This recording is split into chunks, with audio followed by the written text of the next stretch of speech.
Welcome, everybody. I see all sorts of friends and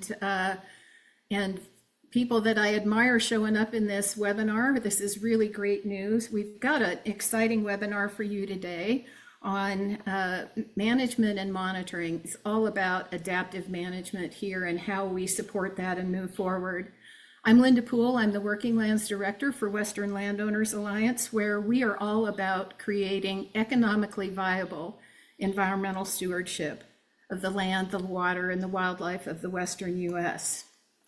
We are blessed with some stellar panelists here today. We'll be meeting them here shortly as we dive into the topic of monitoring for success. This is a really timely and important subject, and I hope that you'll have plenty of questions and input as we go along.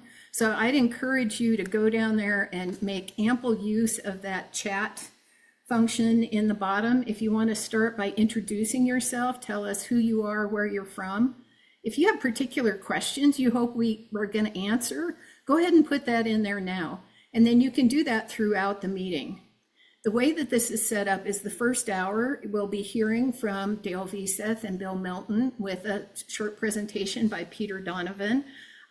We're getting the big hitters in here today to help us learn about this. But the first hour will be panel discussion with them. The entire second hour is questions and answers. And we'll start with the questions that are over there in the chat. And in that second hour, if you want to unmute yourself and ask your question or interact, we would really welcome that. So in just a minute, we will meet Dale and Bill, but before that, what I'd really like to do is introduce our WLA support team. We've got Christina Wernikowski here. She's our communications associate, and she's the powerhouse behind these webinars and what we're doing. And we have Danny Howlett, who is our outreach and membership coordinator, who is going to be doing a lot of work in the chat box along with Christina. And if my internet goes gunny bag, or like in a previous call this morning when there was a rattlesnake I had to go deal with, they'll keep the thing afloat while I'm doing that. So just a short blurb about the Western Landowners Alliance. We are a landowner-led, nonpartisan, West-wide organization. Our mission is to sustain working lands and promote practices and policies that safeguard connected landscapes, native species, and the people who support all that together. WLA members steward millions of acres of both private and public leased lands with a broad spectrum of land interests and ownership types among our group. We span the entire political spectrum, but our common ground is love of the land and a commitment to keep it whole and healthy for the benefit of people and wildlife. Thanks to our landowner leadership in both staff and board, we're pragmatic and solutions-oriented in all that we do, empowering landowners and land managers with the knowledge, resources, and public policies they need to be successful. These monthly webinars that we're having, the water team has some, this is the working lands team, we do some of them together. They're happening at least monthly here, and it's one way that we amplify the importance of stewardship by private landowners and producers. By providing stories and resources and highlighting the good work of our speakers, we are not necessarily making a commentary that any one management practice is better than another. What we want to do is just share landowner experience and say, this is what works for me. Here's something that worked better than that. And it's up to you to explore this. And we would love to be your partner in that. If things come up and you want to continue to work with us, we would love to hear that. So with that, we want to say thank you for joining us, and we will get this show on the road. We have somewhere around 200 registrants for today. And again, so as we are talking, if you would keep yourself on mute in this first hour, or in the second hour, unmute when you want to talk and ask a question, we would appreciate that. Let's see. Be sure to watch that chat box for helpful resources and materials that Christina will be sharing. And now we get to the good stuff. I'll share my screen here. And welcome. What we're going to talk about today is there's an app for that. And I have to say that we came up with a catchy title because there are a lot of cool apps. There's also a lot of really important information that has come up from generations of people on the ground. And so what this is really about is how we bring together all the best knowledge to advance our adaptive management of our properties and what type of monitoring will help that move forward. Now all I have to do is get this thing to actually advance. So our first panelist today will be Bill Milton. Bill, take it away. Please tell us about your operation there and what challenges or questions are you facing that revolve around adaptive management and monitoring? Very good. I probably would answer those questions differently every 24 hours, but we'll see what comes out today. Yes, thank you for inviting me to visit with you and the other panelists. So Milton Family Ranches in central Montana, particularly in Musselshell County. We've been in this particular geography since 1978. My family bought a ranch in Montana back in 56, a little farther west, so we have a connection to that landscape as well. We're basically a cow-calf yearling all the way. We're members of Country National Beef Co-op, so we keep our animals all the way through and sell them directly to customers, retail places. Fundamentally, we began monitoring because we proposed to the Bureau of Land Management, which the people of this country own.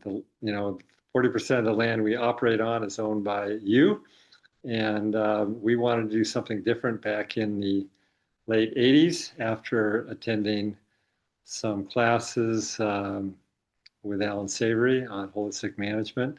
We wanted to apply some different things. We put together a team of people to figure out how to do that. But at that time, to do the things we're doing now with a little more division in the landscape, a lot more temporary fencing, a lot different ideas about moving animals across the landscape. It wasn't entirely welcomed by senior people, but fortunately we had people in the field for BLM that were willing to give us a chance. But I think at the time, they weren't expecting much useful things to happen. But over the years, because of working with BLM and allowing us to do this, we were able to do some good stuff. So the monitoring was, okay, if you guys are going to do this, you're going to have someone third party that's going to be monitoring every year, and you're going to have to do a grazing plan, and you're going to have a grazing plan at the beginning of the season, and you're going to have a report of all your moves every year. These are things that would be obstacles for maybe some ranchers, but not so much for us, because those are things we were wanting to do anyway, that we were learning through holistic management. And the amount of flexibility that would be given to us to experiment with moving animals across the landscape by agreeing to these conditions was not onerous. But I am surprised, so many years later, that there's still quite a few producers that see these kind of requirements, actually having a written grazing plan. So anyway, going forward, yeah, we've been working with BLM for all these years. We're working with a number of other partners around range health. Just to mention some locals, Winter ACES, we're on their conservation committee. They've helped with some of our infrastructure at the World Wildlife Fund, our SVP program, Audubon, NRCS. We've gotten a number of grants through NRCS that I think were often successful because we had this large depth of data that indicated that the practice we were doing were creating a positive trend on the landscape. I just can't underestimate the community of people we work with as being probably fundamental to the success we've had. Certainly, we've certainly played a role in leadership and in the actual day-to-day work on the ground, but in the absence of the other people who help us, we wouldn't be nearly as successful. I practice Zen and I appreciate interdependence, and the fact that I'm not as substantial as we think we are. tying into this larger community has been huge for us. And Linda, I don't know how much you want to do on this first go around, like, what we really focus on. Do you want me to talk about that right now? Linda, you're on mute. I was trying to use my space bar that you can usually do to unmute. Bill, I think we'll hold that Yeah, okay, cool. for a little bit, and we'll see if I can back this thing up and get to where Dale can introduce himself. There we go. Here we go, Dale. Hi, I'm Dale Veseth, and I guess I got into the monitoring and record keeping business out of necessity. I guess my partial joke is I'm third generation, and our family has only gone broke twice in 3 generations.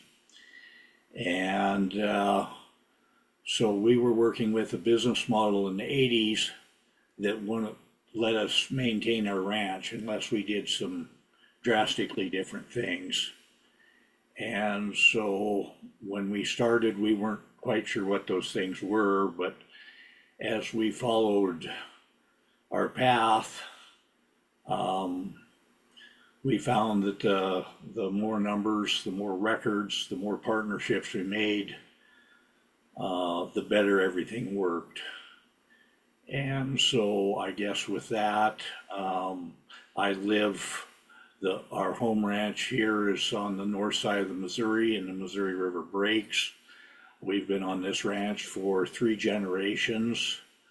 I've had parts of my family that have gone back into the open range era. This location right here that you see was actually part of the Dust Bowl. Some of the main conversations in the 30s were if the grass would ever grow again. And I guess that kind of separated out some of the folks. There's been a huge exodus in folks. At one time, this landscape had a homesteader approximately every 320 acres. And now, I guess within 50 miles of Malta, there's a few dozen ranches.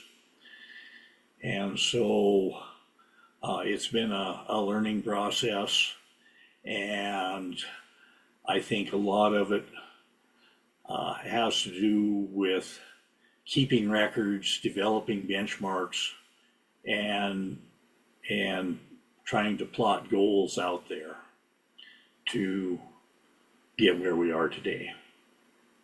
And I guess with that, I'd turn that over. I'm afraid I can talk half the day. I don't want to do that. If people have questions, I should be open to that. I guess educational wise, I have a couple degrees from Montana State University in animal science. I've always had an interest in range management. I've worked with nonprofits. We've gone through the Ranching for Profit School. I read a lot. I have a reading list. If people are interested, I will send that out. It's about, I think I have 75 books on it right now. And I guess that's kind of my background and information. Yeah, so from those short introductions, I'm guessing that maybe you can see that we've got a couple lifelong learners here, people who are eager to observe, dealing with reality, making sure that Dale isn't the third one to go bankrupt in his generations that are on the land, and managing how much time we spend on any part of a ranch or a land ownership business, whether it's forestry or range or livestock or wildlife or recreation.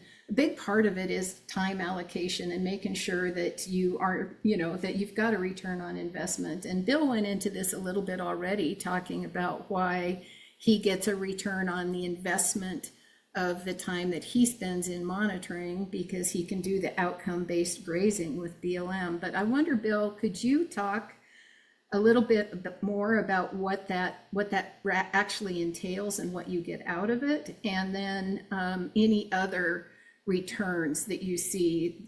Why is it worth monitoring for you? So, what do we get out of it?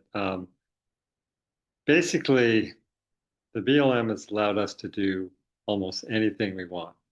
We can go anywhere we want with any number of animals, any time of the year, that supports what we feel is an appropriate grazing plan that's going to improve cover, improve wildlife habitat, water. They trust that if we follow our plan, that over time, measurable results will accrue that show that the land is improving. And that's been the case. And so it's hard to underscore just how much flexibility they give. And so we actually have a separate billing system, because, our original permit is you went into these units on like May 15th and you came out on October, and they knew exactly how many AUMs you took, and you got billed for that. And so I don't know actually if BLM would have enough capacity if all their permittees were doing what we were doing, but it's an interesting question. So we send them at the end of the year, how we moved across the landscape, and it could involve over 400 moves, and it tracks animal days, and it just shows exactly where we've been. And we have a third person who does that, and they do it all digitally, and they get a report every year, and everyone gets to see it. And I just might add that, there's like, I'm a little bit like Dale. I got to watch myself because, just excited about our work. I could talk about a lot of different variabilities of what's going on. I could even talk about the last 2 days and what adaptation looks like. But, a couple years ago, we've been we do this thing where you can use extra units during the dormancy season. That's called temporary non-renewable units. And we've been kind of going back and forth. Well, could we actually transfer these into permanent increased units on the ranch? And we actually entered into a process of testing that and making a proposal and what kind of things BLM would like to have measured to agree to do that over time. And the short story is they allowed us to increase our animal units on our BLM land, which is totally incorporated with our private ground. The way BLM works out in our part of the world, you've got scattered pieces. They're not often all blocks. So the whole thing has to be managed interdependently.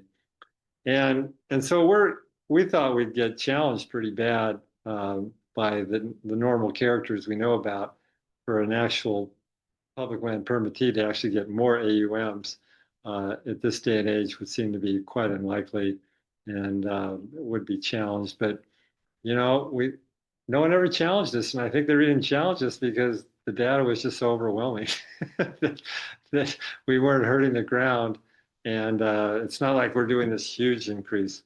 But so the point is that a rancher was given flexibility to take their skills, collaborating with others to improve their skills, which we do with people on this call and others. Like, we're part of a rangeland monitoring group, kind of a special project that I've been involved in with others to actually intentionally work with other ranchers to share the practices of your range management and how together we can improve, and everybody rises on a sort of a similar tide. And you'll be hearing from Peter Donovan. Peter's been huge in terms of really trying to look more deeply at like the results of different practices. So the fact that BLM gave us this opportunity has just opened up huge doors and huge networks. And by no means do I think we've arrived. I don't think you ever arrived, and we've never done the same thing twice, 2 years in a row. And this year is no exception. But when I look at, every day we move our cattle pretty much every day. And we got 2 or 3 groups. We got some lease ground where we do this.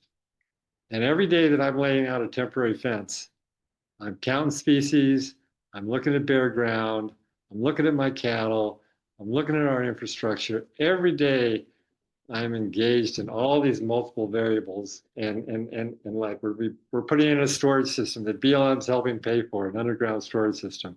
And you're constantly working on networking with them on how to get that done and arrange that. So there's just this lovely, well, I don't know if lovely is a dynamic. It can be exhausting at times. And I can see that ranchers might not want to involve that many variables in their life. But for us, it's just accepting that, hey, you're part of a changing system, both culturally and biologically, and to just throw yourself into that and allow the power of that diversity to be expressed in your particular situation is wonderful. And we're going through a really exciting succession thing with our family and trying to teach them how to, next generation, to plug into all these partners. And it's interesting, we're talking about range management here, but what I've learned through another facilitator, and I've done that work, that I don't have time to share the exercise we did a couple of days with our little kids on what's really valuable. And what's really valuable is the people. If the people have their stuff together, families are really working well together, and the partners, the land will get its due. It'll be taken care of. But if the people are not in alignment, the land will suffer, and we see that all the time. But so in a sense, I've even been sort of taught here that actually keeping and monitoring the health of my family and community and my partners is probably more important than the range, because that'll just happen. So I'll stop there, Linda. I feel like we could stop the whole conversation there, Bill. That was so beautifully spoken, and it's gonna play right into where we go a little bit later in the conversation. But let's hear from Dale. Dale, why do you put so much time and effort into monitoring and adaptive management? What do you get out of it? Well, I think that I think it starts with goals first, trying to decide where you're going to go. If you don't have a plan, it really doesn't matter which road you take. The old adage I've adhere to is, if you can't measure it, you can't manage it. And so I guess I've tried to put metrics on just about every aspect of my business. Some of them have worked better than others in other locations. I'm sure we'll get into some of that, but to really understand what's going on, to make good data-driven decisions, you just need the data.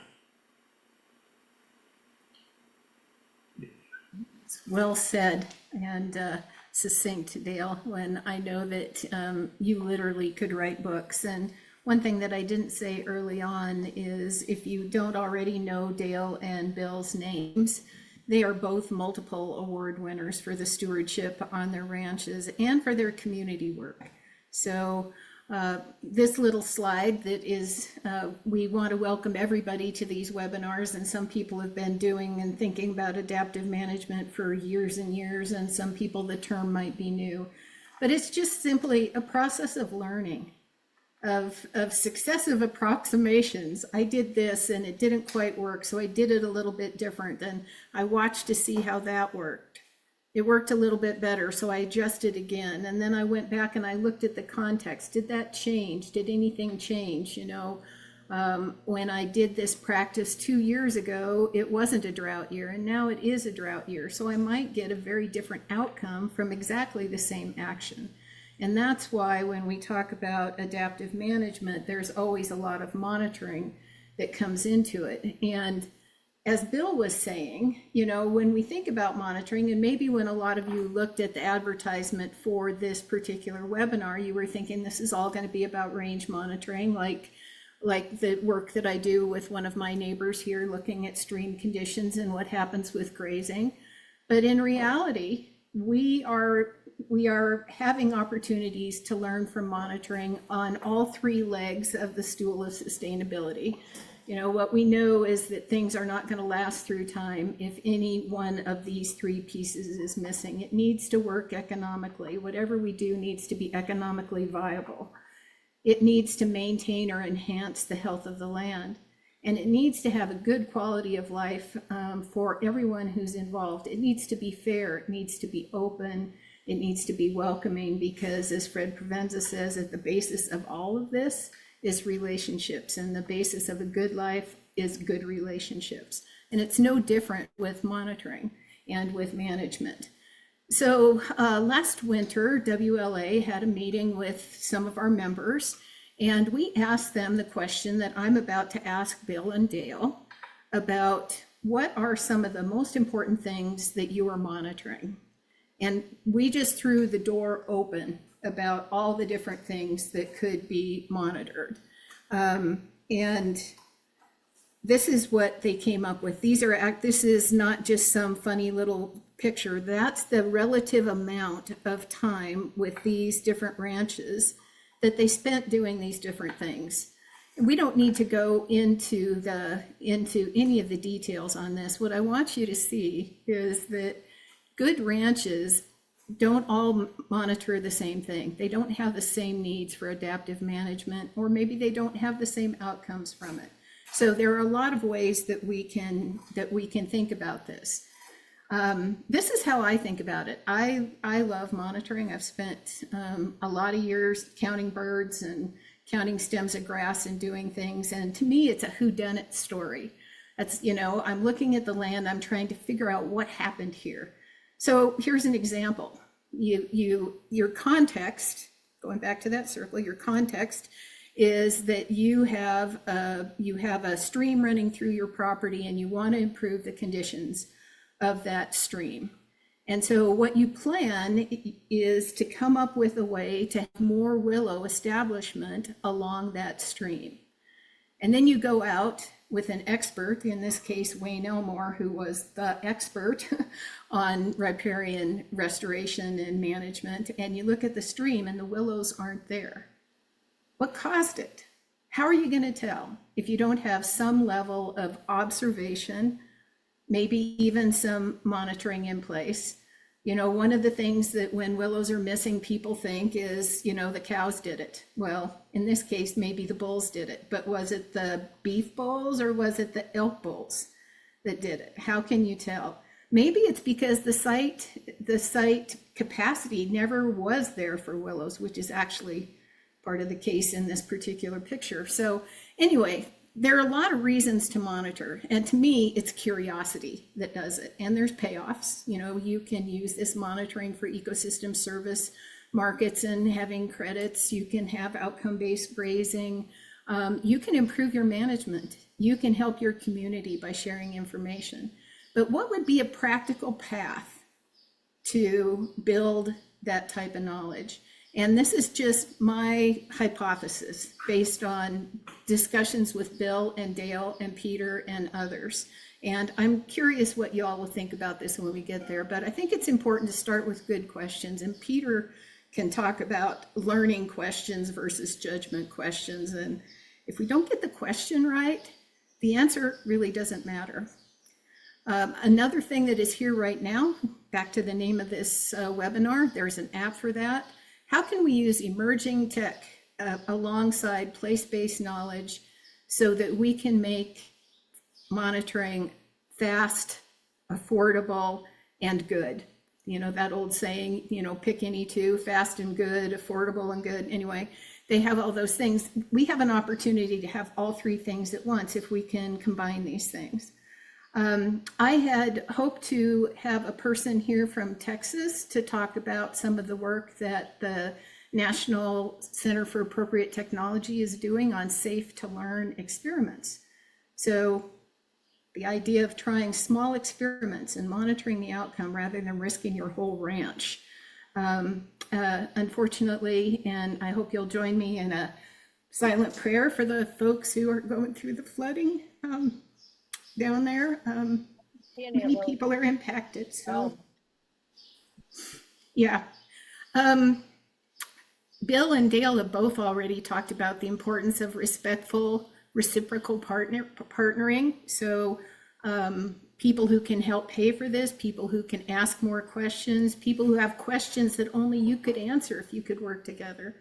And I think that Peter, I hope, will talk a little bit more about what Bill mentioned with the range monitoring program, or that Bill will, the idea of sharing knowledge between people. So what we're going to do now, and I would encourage you as people who are in this meeting, if you want to go back over to that chat box, and you could answer the same questions that Bill and Dale are going to answer right now, which is, if you could only pick 2 or 3 things to monitor, what would they be if they would really inform your adaptive management now?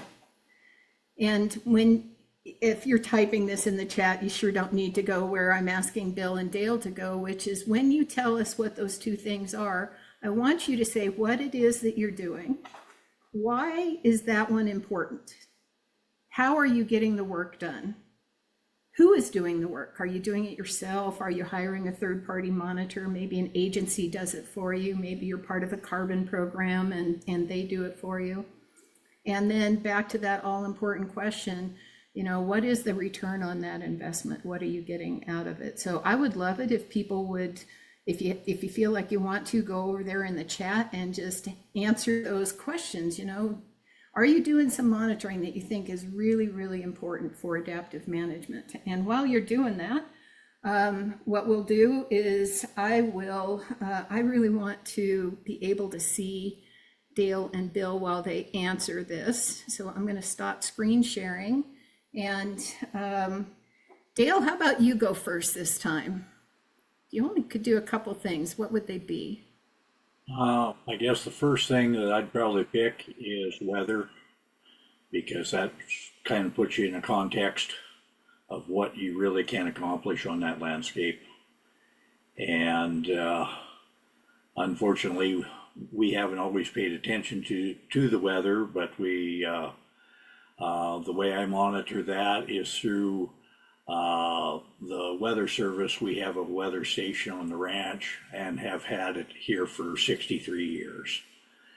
And I'll keep average temperatures and precipits along with that. We get about half of our precip annually from March through July. And so I know that if I have a real short rainfall through those periods, that's going to have a major impact on our ranch economically and environmentally. And so I guess with that, I have it hasn't been updated for a while, but I have a 20-point drought plan, because fully 20-25% of the time in this area we're under drought conditions. And so I consider drought standard operating procedure, that you have to be ready for it. I guess the other thing that I think is really important, or has been important for me, is getting a handle on the economics. I see in most of the databases that agricultural operations, their return on investment is very low. A lot of times it's negative on average. And so either using a gross profit analysis or some type of enterprise budgeting, I think, is really important. And I had a couple resources there. I think the Ranching for Profit folks do a real nice job of introducing people to that. I guess I threw in another fellow I haven't used with Ranch Right, and I guess my fear is that even though I have the tools, I'm not sure that I trust myself to use them correctly, and that's where they specialize. I think those are also very important. Range condition. I've done most of that over my career myself.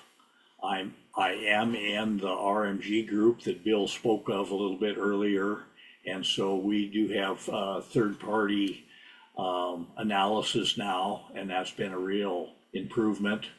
I would say that I think some of my failures in collecting good data is trying to do too much myself and save cost. And some of that was out of necessity, and some of that I probably should have turned more to professionals, because I think they bring you up to speed faster, get the points that you need to be benchmarking, etc. I just think it speeds up the process. And so I guess a fourth one that I do a lot more in that I've neglected to talk about is I have a seed stock segment in my ranch, and so we do some cutting edge genetic type information through DNA, stuff like that. I would say for seed stock that it is paramount that they be doing that.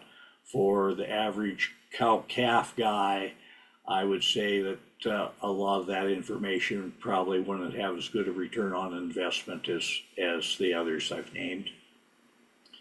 And then, before I get in trouble with Peter, I think we have to pay a lot of attention to soil as well. We try to incorporate some of that work in our RMG stuff there. So Yeah, what I'll do here, Dale, is I'll skip down. If you want to talk a little bit about some of the rangeland analysis platform information that you put together. I'm fairly new at this. We don't have. I've wanted to work with the rangeland analysis wrap. Help me out here. Yeah, rangeland analysis platform, which is free. It is West-wide. Actually, I think it might be even bigger than that now. It is the coolest program ever. So Dale, you told me how you're looking at this for long-term trends, and we have the picture of the biomass, the cover, and then actually have the data page too, if you want to look at that instead. This is from these graphs. This is data from the ranch. It's from a sample on the ranch. And the reason I've wanted to work with RAP is that they have data reaching back, I believe, to 1984. 1986. Yep. From the sample that you saw on the other side, we've looked over time. We have relatively the same precipitation. You can see and that in the late 80s, 13 inches, and then recently of about 13 inches as well. But our bare ground has moved from in the 20 percentile range, and it looks like it's down maybe in the 10 percentile range right now on average. And so we've moved from 22 to 10%. Now some of this we have, I'm sure we have quite a little year effect just due to drought and moisture conditions. But I guess I see this as a positive trend and something I'd recommend for other ranches. Over to the right, or to the right of my screen, does total herbage, and we could see that on the graph. When we, in the late 80s, we were producing on average 568, and recently we've been average 1,013. And so I'd like to thank Linda for whipping this information up for me here. I think this is a tremendous tool that I'd like to see used a lot more on the ranch. One thing that's kind of neat to me as a range ecologist about this is just kind of as a starting rule of thumb, if I want to leave at least 500 pounds of biomass on the range after I leave almost every year. And so I wouldn't have been able to put cows out there in 1986. And anyway, I think it's really interesting. And Peter, did you want to explain kind of the next level part of this? I'd like to introduce Peter Donovan if he's here. Did we lose him? No, I'm here. Perfect. Peter Donovan of the Soil Carbon Coalition, and a hero to all of us up here with the Range Monitoring Group and the Rancher Stewardship Alliance, and just helped with work all across the U.S. in relation to soil health. So take it away, Peter. Yeah, I'm Peter Donovan, and I live in Northeast Oregon, and I've done a lot of monitoring. And quite a few years ago, Greg Simons published a little essay called Sailing the Sagebrush Sea, in which he mentioned that because of the variability across space and time of rangelands in particular, understanding ecosystem function across time and space is pretty critical. And he used the example of using a traditional sort of transect and then moving that 100 feet, and he said you could get a completely different result. And I have experienced that, not to the degree that Greg talked about it, but and in this case, we're talking about lagging indicators, not leading indicators. It's an important distinction to make about monitoring. And what Bill says about moving cattle and moving fence and stuff like that, looking at the ground, looking at the forage, looking at the diversity and everything from the manager's eye is a very important thing to do. It doesn't take a lot of lab tests or anything like that. But I think the question often is, soil health has a lot to do with water. And I used to spend a lot of time measuring carbon, but lately there's been an interesting tool called OpenET that models evapotranspiration. And Rangeland Analysis Program also uses a lot of modeling. I think OpenET uses a little bit less, and it's only focused on water. We have pretty good satellite information on rainfall.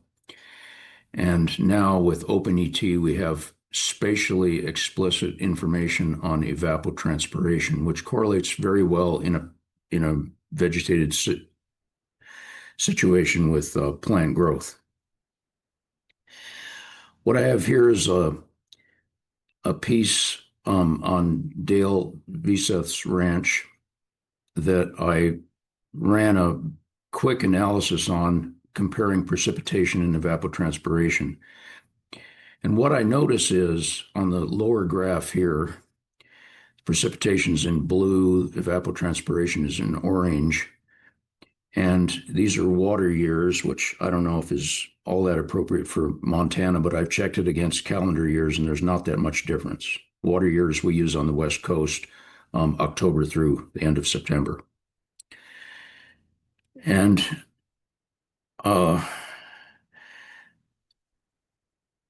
sometimes precipitation was above evapotranspiration, sometimes evapotranspiration was higher. But in the last 5 years, evapotranspiration has been very much higher than precipitation, which to me implies that losing less water to runoff. And if your context involves capturing rain where it falls and using it to grow vegetation, if your context involves that, I think this can be a fairly interesting lagging indicator.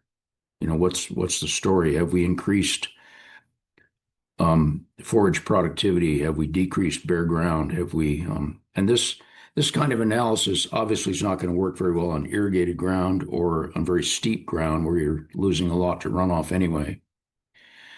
But for relatively level place, I think this is an interesting analysis. And I showed a similar thing on Bill's ranch too, which I know much better than Dale's.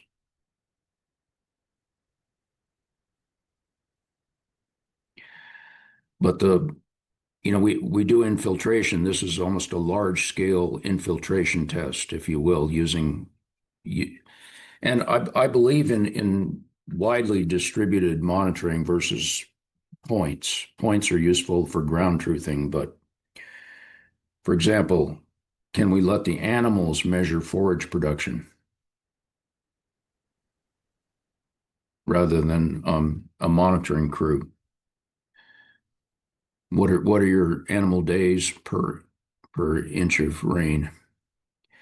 Obviously, there's a lot of variables that go into the rainfall stuff. I'm talking about yearly variables here.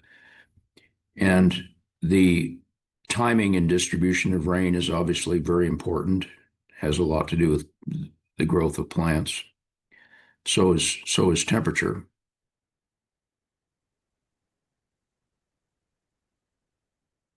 But over a year's period, Dale's got a definite trend here. And I can show that on a little better chart if I can share my screen. I don't know if I can. Okay, that's Dale's place, and you can see precipitation in yearly precipitation in blue, evapotranspiration in orange, and there's the trend line for water balance. In other words, we want it to go negative. If it's positive, that means you're losing water to probably runoff or perhaps to deep recharge. But in the last 5 years, ET has definitely gone above precipitation.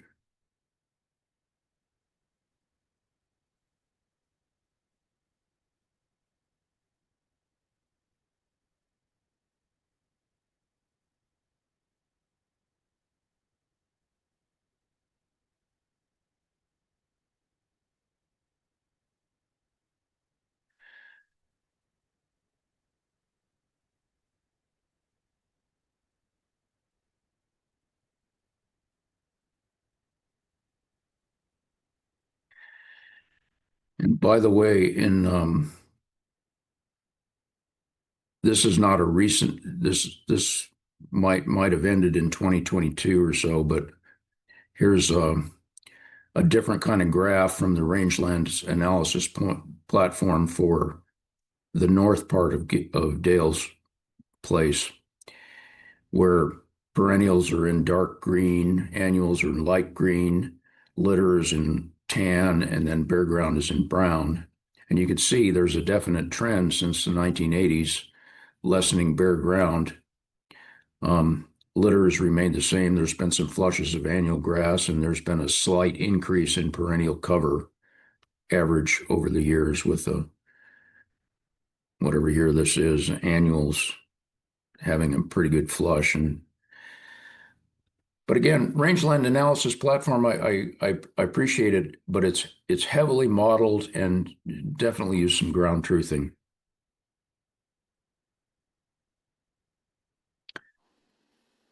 And then finally, there's here's an example of what I was talking about with on Bill's ranch. This is kind of hard to read. and I do different things now, but gradually increasing number of animal days.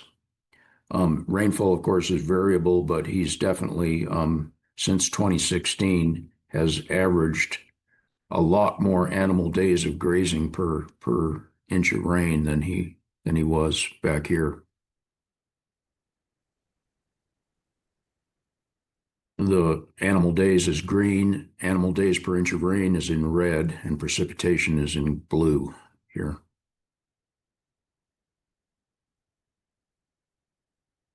And of course, it varies wildly because precipitation varies, but you can see he's got an increase in animal days without a substantial increase in average rainfall.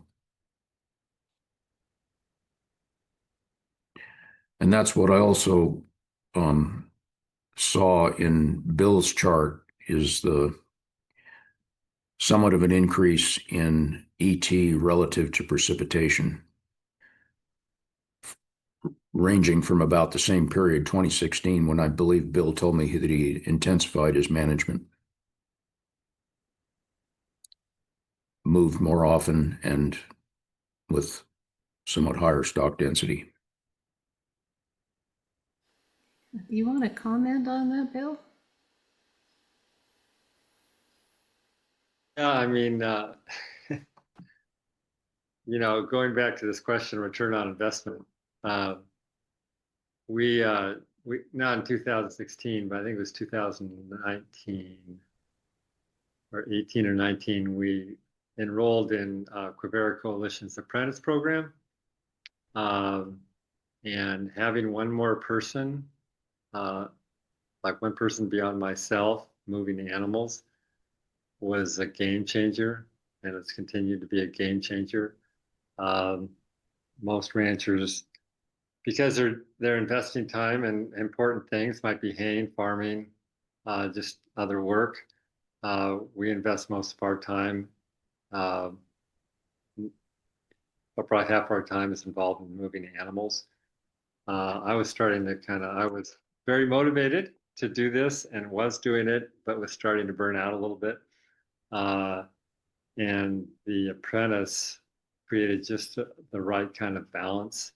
So having people on the ground to me, the best way to improve the economics of our ranch in terms of our livestock production and to improve our land diversity and improving lessening bare ground and getting more diversity is entirely related to this people, animal, land relationship that's going on every day.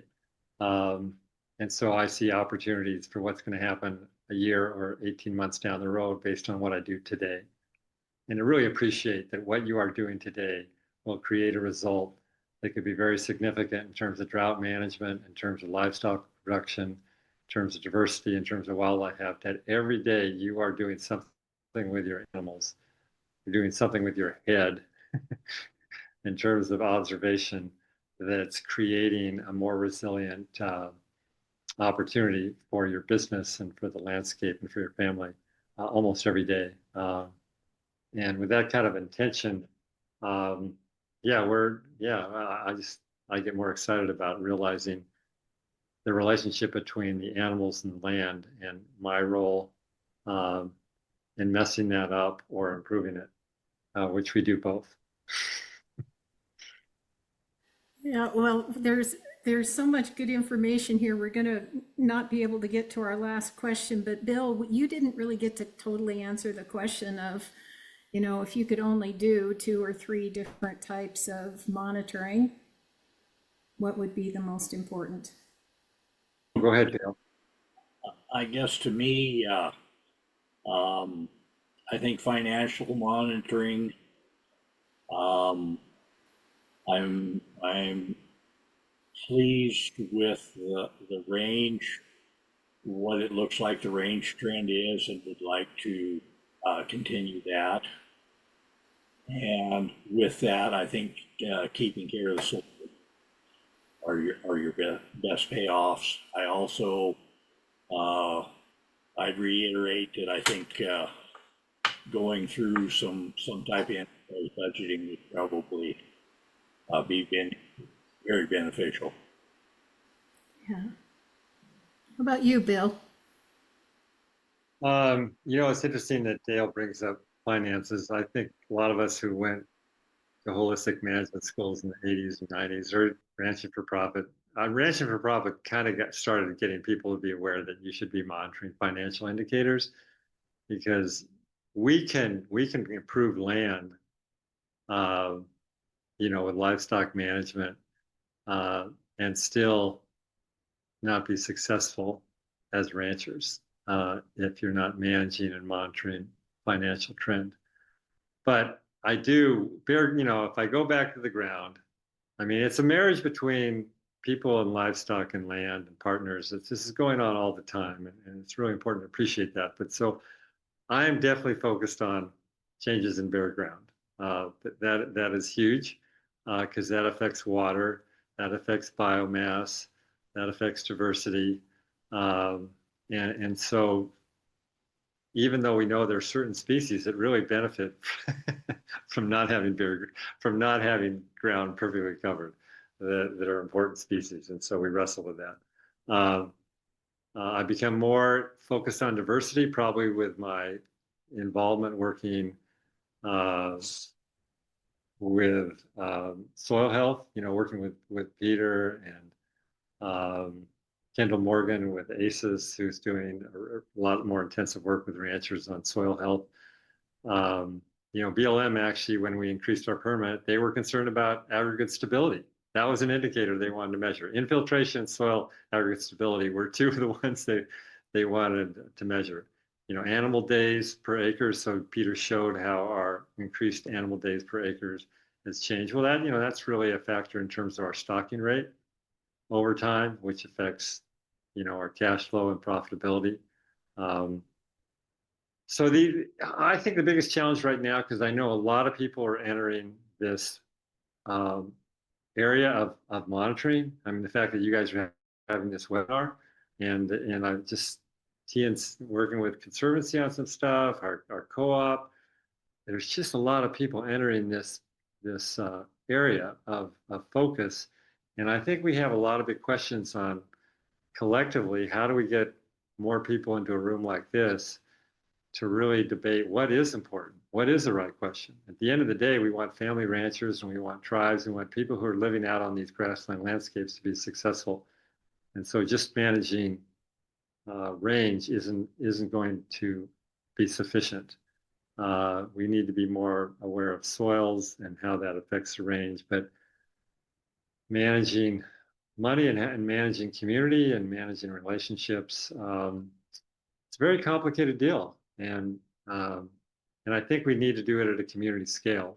I think just doing your own ranch and not being aware of what's happening on your neighbor's land, because that'll affect you, probably in the long term is not wise. We should be doing that at a neighborhood scale, and then those neighborhoods need to be connecting with other neighborhoods if we're really going to deal with what we're facing right now in terms of planetary challenges. That's my sort of macro look at this thing. But you got to do the work at home, and if I'm not successful as a business, I'm not going to be very useful to my community.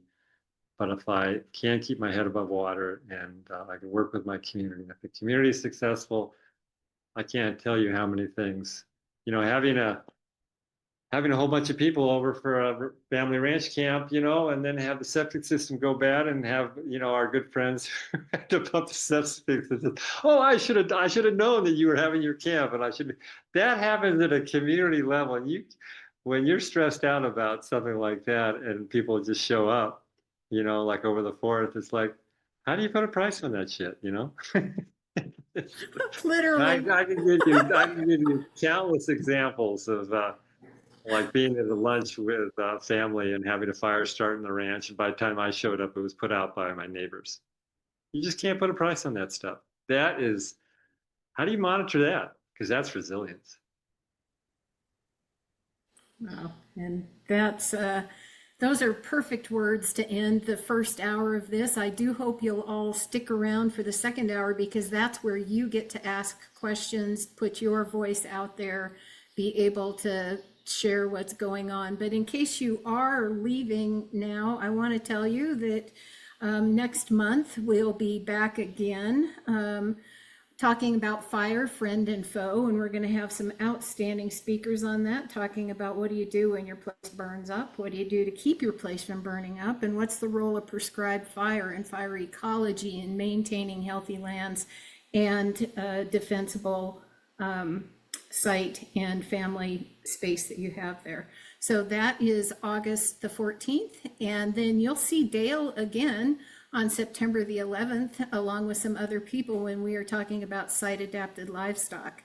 The idea of letting nature do a lot of the work for you by making sure that the livestock that you have are genetically and epigenetically set up to make your life easier and more profitable. So hope to see you in a month to talk about fire, another month to talk about site-adapted livestock. In the beginning, I said that, or I should have said that this particular webinar was brought to you today with funding from the Natural Resources Conservation Service through a grant through the Grazing Lands Coalition, and also through donations from people like you who are paying attention to the land. And we are so happy to have you here as members. A gift of any size is welcome, but mostly we just love having you here and learning alongside us.